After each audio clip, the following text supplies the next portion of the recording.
పవిత్ర రంజాన్ పండుగ రోజున ఈద్గాలో ఎటువంటి రాజకీయ ప్రసంగాలు చేయకూడదన్న నిబంధనలు ఉన్నప్పటికీ దానిని లెక్క చేయకుండా వైసీపీ ఎమ్మెల్యే అభ్యర్థి విజయానంద రెడ్డి ఈద్గాలో ప్రసంగాలు చేశారు.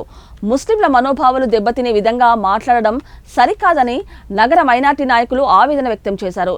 ఎన్నికల కోడ్ ఉన్నందువల్ల పవిత్ర స్థలంలో ఎటువంటి రాజకీయాలు చేయకూడదన్న నిబంధనను టీడీపీ పాటించిందని, కానీ వైసీపీ మాత్రం అలా చేయడమే కాకుండా తిరిగి టీడీపీ కార్యకర్తలపైనే దాడి పూనుకోవడం హేయమైన చర్య అని గురజాల జగన్ ఆరోపించారు. నిబంధనలు ఉన్నాయి కాబట్టి మేము మా minority Telugu Desam party town committee కావచ్చు, వారి కోరిక మేరకు అక్కడికి వెళ్ళి జస్ట్ విషెస్ చెప్పడానికి వెళితే ఇప్పుడు మా అతుబాయి చెప్పినట్టు అక్కడ ఉన్న ఒక కమిటీ ఒక పార్టీకి ఒక వ్యక్తికి తొత్తులుగా మారిపోయి రాజకీయ ప్రస్తావన మీరందరూ చూసుంటారు. ఆ వీడియో కూడా మీకు కావాలంటే వాళ్ళే డివిడీలో ఉంటారు. ఆ కాపీని మీ అందరికీ కూడా ఫార్వర్డ్ చేస్తాను.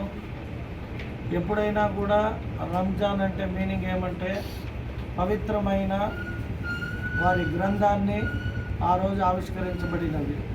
ఆ ఒక ఖురాన్ని మంచి సందర్భం ఆ దినం కాబట్టి దాన్ని రంజాన్ పర్వదినంగా చాలా పవిత్రంగా, అంటే మైనారిటీ సహోదరులు ముసల్మాన్లు ఏ వ్యాపారం చేసినా ఏ ఒక్క సొత్తు సంపాదించినా చాలా న్యాయపరంగా ఉంటే మాత్రమే దాన్ని వాళ్ళు తీసుకునేకి, ఖర్చు పెట్టడానికి కానీ సంపాదించడానికి కానీ చాలా సక్రమైన మార్గంలోనే వ్యాపారాలు చేస్తూ ఉంటారు. అందుకనే వాళ్ళు ఫైనాన్స్ వ్యాపారం చేయరు, లిక్కర్ వ్యాపారం చేయరు, లిక్కర్ తీసుకోరు.